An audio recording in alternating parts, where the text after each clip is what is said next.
de crearlo.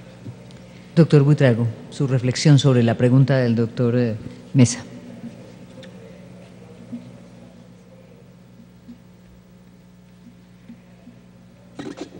Bueno, yo creo que el debate es complejo, las posiciones son, hay unas posiciones a favor y unas posiciones en contra, y pues aunque el documento COMPES, y seguramente retomando algunas de las observaciones del doctor Manuel Rodríguez, no incluye todos los aspectos a profundidad seguramente que se deben tener en cuenta, pues creemos que la estrategia propuesta a través de una muy buena implementación, los temas están identificados y a través de un fortalecimiento que es necesario de toda la institucionalidad y del sector ambiental, podríamos mitigar o que los sectores de alguna manera mitiguen los impactos ambientales que se puedan causar por la explotación o por la producción de biocombustibles en el país.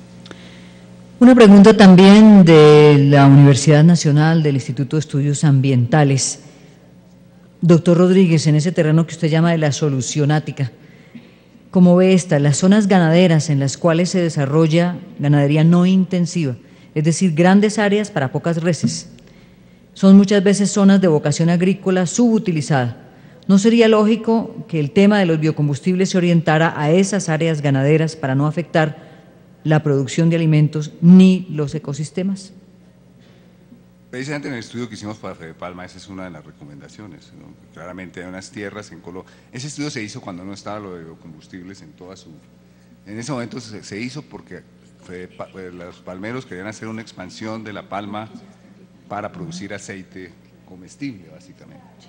Pero realmente una de las tierras que se ven para la expansión, pues sí es la tierra subutilizada, improductiva, etcétera, etcétera, de baja productividad para usos agrícolas, que puede ser evidentemente el de biocombustible, pero evidentemente sustituir una tierra de baja productividad ganadera, etcétera, etcétera, con una plantación, por ejemplo, de palma de aceite, con cierto manejo ambiental, etcétera, etcétera, y con la conservación, bueno, con una serie de condiciones, es ambientalmente más sano que tenerla en ganadería. Entonces, digamos, sí hay, para mencionar ese caso. Ahora, lo preocupante en Colombia con la palma de aceite, pues es que obviamente Fedepalma en sus declaraciones, etcétera, etcétera, afirma que va hacia una política ambiental con el medio ambiente, pero hay unos free riders o jinetes libres por ahí que están deforestando, etcétera, etcétera, para plantar palma. Entonces, claramente, cómo se controla todo ese proceso, y a mí como ambientalista lo que me interesa ver es el cuadro completo, no solamente las buenas intenciones de Fedepalma, sino también qué es lo que están haciendo los otros, y lo que ha pasado en el medio atrato es muy grave, ¿no?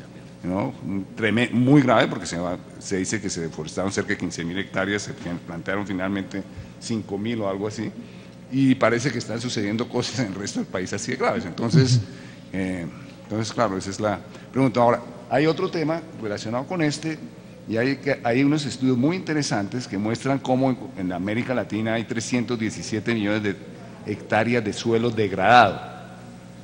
Y esos estudios muestran que mediante ciertas gramíneas y otras cuestiones se podrían obtener pasturas mejoradas para recuperar el suelo. Y hoy en día quienes hicieron ese estudio opinan además que parte del mejoramiento de esos suelos podría llevar especies que puedan utilizarse, por ejemplo, para biocombustibles, que me parece muy interesante. Estamos hablando de 317 millones de hectáreas de suelo degradado. Bueno, doctor Rodríguez, de todas maneras, una buena noticia, por lo menos, es que esta parte ambiental es muy taquillera. Mire, estábamos llenos de preguntas, el tiempo no nos va a alcanzar, pero quiero trasladarle esta que viene del blog justamente de doctor Buitrago. ¿Por qué no se generan políticas de apoyo al pequeño productor que posee tierras subutilizadas óptimas para el cultivo de biocombustibles en lugar de continuar con la tala masiva de bosques? Hay trabajos con el Ministerio de Agricultura para fomentar la siembra para pequeños agricultores. Entonces, hemos firmado unos convenios y unas agendas interministeriales con el Ministerio de Agricultura, en donde uno de los temas importantes, uno de los temas de mayor trascendencia es el apoyo a los pequeños agricultores en buenas prácticas ambientales, en buenas prácticas agrícolas que involucren temas ambientales, que involucren tecnologías más limpias, usos eficientes de agua, usos menores de fertilizantes y obviamente que disminuyan los impactos ambientales que puedan generar esta clase de cultivos por agricultores de pequeño tamaño. Esta pregunta sería la última del bloque, repito, las demás van a ser contestadas a través del blog. Creo que pone un punto muy importante en el debate y es dirigida justamente al Ministerio de Ambiente. ¿Por qué el estudio que se está realizando en este momento junto al Instituto Humboldt sale después del documento COMPES, del documento de política? Es decir, ¿por qué se saca primero el documento de política y luego el estudio de base? ¿No cree que es un estudio extemporáneo? Pregunta Paula Álvarez, del Grupo Semillas. Cuando estoy hablando de la finalización del documento, es el proceso ya final de ajuste del documento, pero sí las investigaciones porque el estudio empezó a hacerse desde el año pasado. Quiere decir que muchas de las recomendaciones y de los avances que se han logrado en el estudio con el Instituto Humboldt fueron considerados como línea de base y como diagnóstico para la elaboración del documento COMPES y para las medidas o las estrategias propuestas en este documento.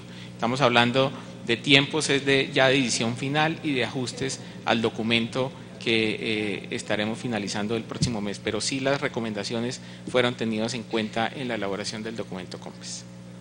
¿Alguna anotación adicional, doctor Rodríguez, para el cierre de este bloque?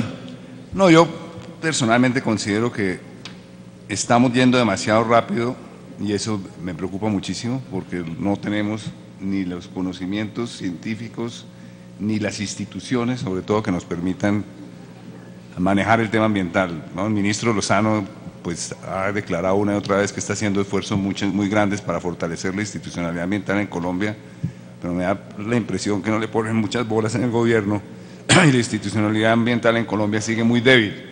Y con esa debilidad, créanme, todo este documento COMPES, el doctor Buitrago lo respeto muchísimo, es un gran ambientalista, es un gran técnico, pero él lo sabe, no puede decirlo, pero él lo sabe, que si el ministerio no tiene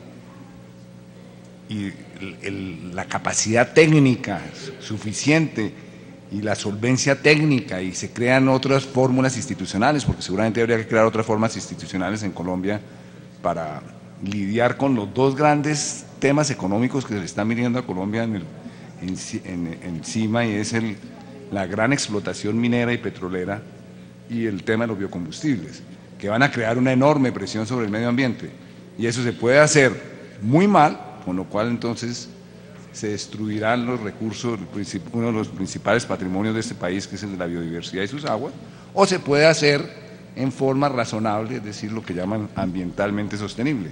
Naturalmente, con el tema relacionado con el tema también hay un problema social, me referí brevemente a él, pero los biocombustibles, digamos, bien manejado el tema, podrían ser razones para construir la paz, pero también podrían ser razones para construir la guerra. Puede servir para las dos cosas. Y finalmente, en relación con la seguridad alimentaria, es un tema que preocupa a muchos, ¿no? ¿Cuál es que simultáneamente debería haber una política en Colombia muy fuerte y muy clara de fortalecimiento de la economía campesina?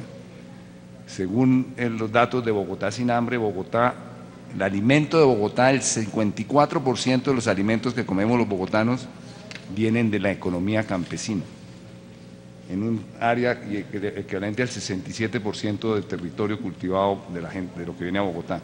Entonces, si no fortalecemos esa economía campesina, existe el profundo peligro de que se barra esa economía campesina para sembrar diferentes cultivos para biocombustibles. Entonces, digamos, no solamente se trata de una política sobre biocombustibles, sino uno quisiera ver una política muy clara sobre cuál va a ser el futuro de la propiedad de los suelos y del uso de los suelos en Colombia y cuáles son sus prioridades.